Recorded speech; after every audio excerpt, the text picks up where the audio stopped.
During a fight, my girlfriend said he meant more to her than I ever did and that I made her feel unsafe. It crushed me, but I said nothing and silently walked out of her life. Then one night, completely out of nowhere, there was a soft knock at my gate. Imagine pouring your heart into someone, building a future, only to have them look you in the eye and say you make them feel unsafe. Then, just weeks later, discovering that was only the tip of a truly twisted, malicious iceberg. What if the person you loved was secretly plotting to ruin your life, steal everything you'd worked for? Because that's exactly what happened to me. My name's Daniel. I'm 31, and I build things with my hands. Custom furniture, home renovations, that's my life now. It's honest work, quiet work, a far cry from the corporate rat race I escaped years ago. I thought I'd found my peace, my purpose. I also thought I'd found love. Lauren. I was with her for almost 3 years. We met at a barbecue, and man, I fell hard. She was this whirlwind of energy, spontaneous, everything I wasn't. We just fit. I admired her drive, her creative chaos in marketing. I was saving for a down payment on a house, imagining our life together in a little place in the Alberta Arts District. I was all in, completely stupidly in. But there was always Troy, her coworker. She talked about him constantly. Troy said this, Troy thinks that. Troy came up with the best campaign. At first, I brushed it off. Told myself I wasn't the jealous type. Trusted her. Yeah, well, that was my first mistake. A colossal one.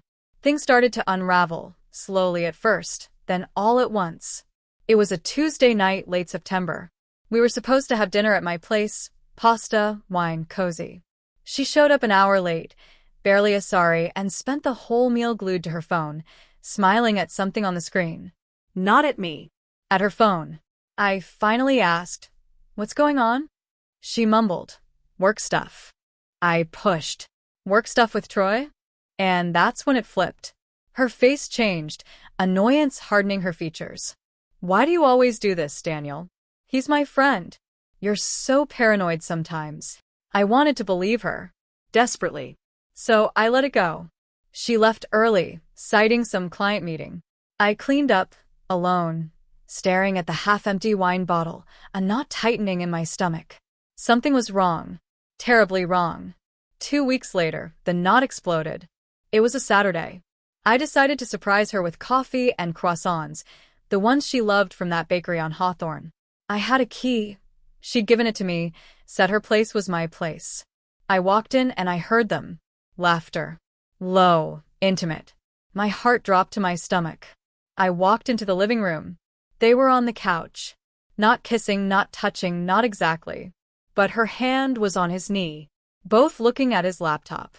Too close. Too comfortable. Too familiar. They jumped when they saw me. Lauren's face went crimson. Troy looked away, quickly slamming the laptop shut. "Hey man, just project stuff," he stammered. "On a Saturday?" I said, my voice flat, dead. "Deadline Monday." Lauren chimed in, too fast. I just put the coffee and croissants on the counter. My hands were shaking. "I'll leave you to it." She called my name, but I was already out the door in my truck, gripping the steering wheel so hard my knuckles went white. The betrayal hit me like a physical blow. It wasn't just work stuff anymore. It never was. She called that night. I didn't answer. Texted, "You're overreacting. Nothing happened. You're being ridiculous." Ridiculous? That word burned. I stared at my phone for an hour before calling her back the next morning. "What's going on, Lauren?" And don't lie to me. She sighed. That frustrated sigh. The one that said, I was the problem. "Nothing's going on. Troy and I are friends. You're just paranoid and honestly, it's exhausting." My stomach twisted. Then, why does it feel like I'm the third wheel in my own relationship? Because you make yourself feel that way. God, Daniel, not everything is about you. I have a life outside of us. I have friends. I have work. You act like I'm supposed to only care about you. It stung. But I had to know. Do you have feelings for him? Silence. A long, heavy silence. Then a whisper. I don't know, Daniel. Okay? I don't know. He gets me in ways you don't. My chest tightened. What does that even mean? It means you're always so serious, so cautious. You analyze everything. Troy is fun. He takes risks. He makes me feel alive. He doesn't question every little thing I do. The words were a knife. We argued for what felt like forever. Circles. Her defending him, me reeling, trying to understand how we got here. Then she said it. The words that ended us. You know what? Maybe he is more important to me than you are. Maybe that's the truth you can't handle. And honestly, Daniel, the way you're talking to me right now, you're making me feel unsafe. Unsafe. My voice wasn't raised. I wasn't threatening her. I was just asking for the truth, fighting for what we had. But that word, unsafe, I knew what it meant, how it could be weaponized. It was a door slamming shut, locking me out. I said nothing, just hung up. Then I blocked her. Everything. And I walked out of her life. I thought that was it. I thought I was free. For 3 weeks, I just worked, buried myself in sawdust and wood grain. I built a bookshelf, refinished a table, designed a kitchen renovation. My friends told me I did the right thing, that I deserved better. But some nights, I'd lie awake, replaying every word, wondering if I'd been too harsh, too quick to leave, if I should have fought harder. The doubt was a persistent, gnawing ache. Then, one cold November evening, around 8 p.m., there was a soft knock at my gate. Not my door, my gate. I live in a quiet neighborhood, fenced yard, that gate squeaks. I thought maybe a delivery or a neighbor. But standing there, trembling, was Lauren's younger sister, Amber. She was 26, a nurse, and we'd always gotten along. But now, her eyes were red, puffy, like she'd been crying for hours. Amber, what's wrong? Are you okay? She just held up her phone, hand shaking. I need to show you something. Can I come in? And that's when my world truly shattered. We sat in my living room. I made her chamomile tea, the only kind I had, and waited. She was clutching her phone like it was a live wire. I found these on Lauren's laptop, she whispered, her voice cracking. I wasn't snooping, but she asked me to grab a file, and I saw her messages with Troy. She handed me the phone. A screenshot. My stomach bottomed out. I started reading. Asterisk, Troy, when are you going to tell him? Asterisk, Lauren, I don't know. He's so clingy. It's exhausting. Asterisk, clingy? Exhausting? Then the next message hit me like a sledgehammer. Asterisk, I just need to figure out the money situation first. Asterisk, money? My blood ran cold. I scrolled. Asterisk, how much does he have in savings again? Asterisk, around $40,000. He's been saving for the down payment. He's so proud of it. Honestly, it's pathetic. Asterisk, pathetic? My dream. Our future. Pathetic? Asterisk, perfect. Once you get access to it, you can leave. We'll go to Cabo. Asterisk, I couldn't breathe. My hands went numb. My vision blurred. I kept scrolling. Each word a fresh wound. Asterisk, I hate lying to him, but he's so boring, so predictable. He wants to stay in Portland forever, build furniture. That's not what I want. Asterisk, just stick to the plan. Get the money. Then we're out. You deserve better than some carpenter who can't even afford a real vacation. Asterisk, I looked up at Amber. Tears streamed down her face. There's more, she choked out. She's been telling people you're controlling, emotionally abusive, that you won't leave her alone. She's building a case.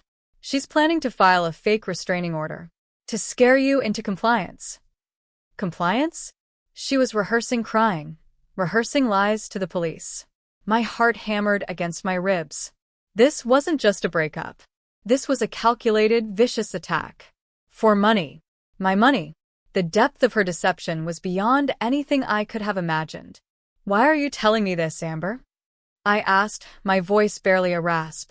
Because you're a good person, Daniel. And my sister. She's turned into someone I don't recognize. You need to protect yourself. She's dangerous. She told Troy last night she was going to file a fake restraining order to get you money. I heard everything. The next morning, I was at my lawyer's office. Greg, an old college buddy I'd helped out years ago building a deck.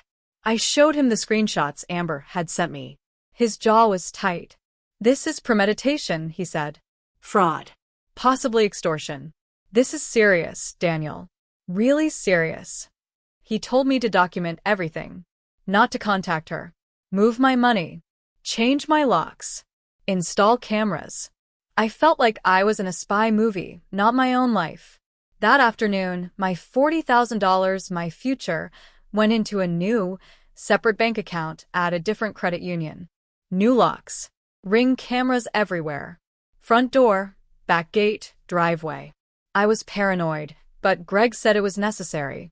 I even kept a detailed log of everywhere I went, just in case. 2 days later, the text started. From unknown numbers. "We need to talk. I made a mistake. I miss you." Then, "I know you're angry, but I'm scared. Troy isn't who I thought he was. He's been using me. I need help. I need you." I didn't respond. Just screenshot, sent to Greg, blocked. Then the calls. A voicemail. I listened, against my better judgment. Her voice, shaking, desperate, crying. "Daniel, please. I messed up. I messed up so bad. Troy manipulated me into saying those things about you. I didn't mean any of it. I need money to get away from him. Just $5,000. I'll pay you back. Please. I'm begging you. I have nowhere else to turn. You're the only person who ever really cared about me." For a split second, a tiny part of me, the old Daniel, almost believed her. Almost. Then I remembered the texts, the pathetic comment, the money situation. I deleted the voicemail. Sent it to Greg first, then deleted. The next day, she showed up, right at my house. I was in my workshop and my phone buzzed. Ring cam. There she was, banging on the gate, crying, yelling my name. "Daniel, please. I know you're home. Your truck is here. Please just talk to me. I'm so sorry. I'll do anything." She looked genuinely distraught. Hair a mess, makeup running. For 10 agonizing minutes, I just sat there, watching her on my phone, forcing myself not to move, not to open the door. Eventually she left, sat in her car for 20 more minutes, just staring at my gate, before driving away. That night, Amber called, terrified.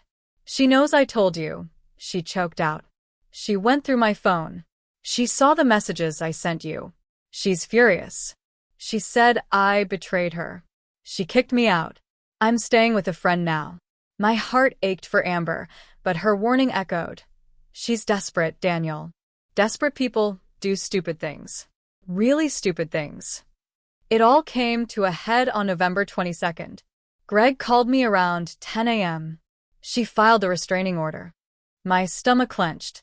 But then he added, "And here's the kicker. Troy filed a police report against her this morning." What? Apparently, she'd stolen $8,000 from his account, transferred it while he was asleep. He was pressing charges. And when the cops questioned her, she tried to blame me. Said I manipulated her, controlled her finances, making her do things against her will. I actually laughed. A dry, bitter laugh. The sheer audacity. The insanity. She never gives up, does she? But it was over. My alibi was rock solid. I was at a job site in Beaverton all day with 3 witnesses. Her story crumbled before it even began. The court hearing was fast. I walked in, armed with Amber's screenshots, my detailed logs, the voicemails, everything. Lauren was there, with a last-minute lawyer she'd clearly just scrambled to find. She looked broken. Exhausted. Desperate. Defeated.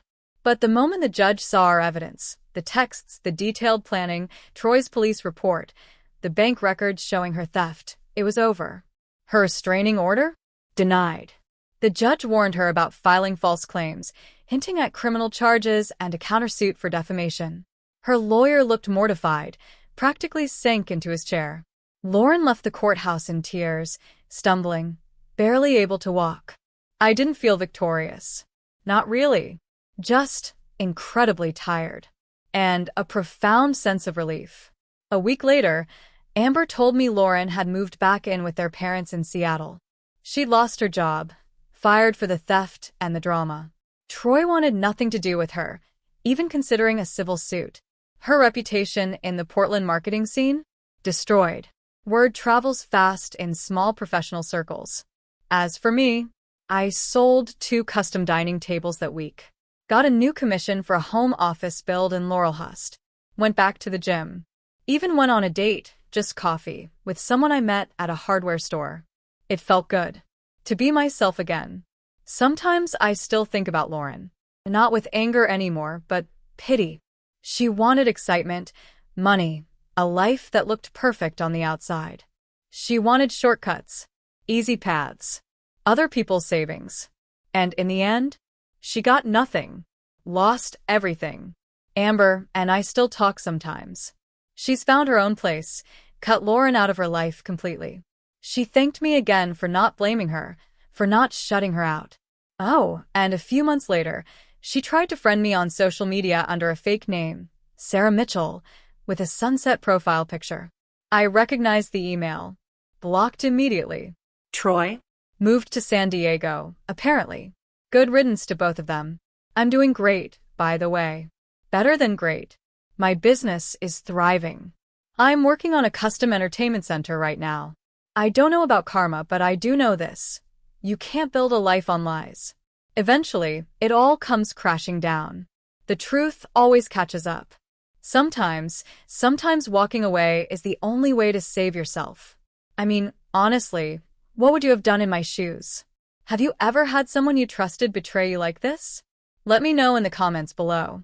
I really want to hear your thoughts.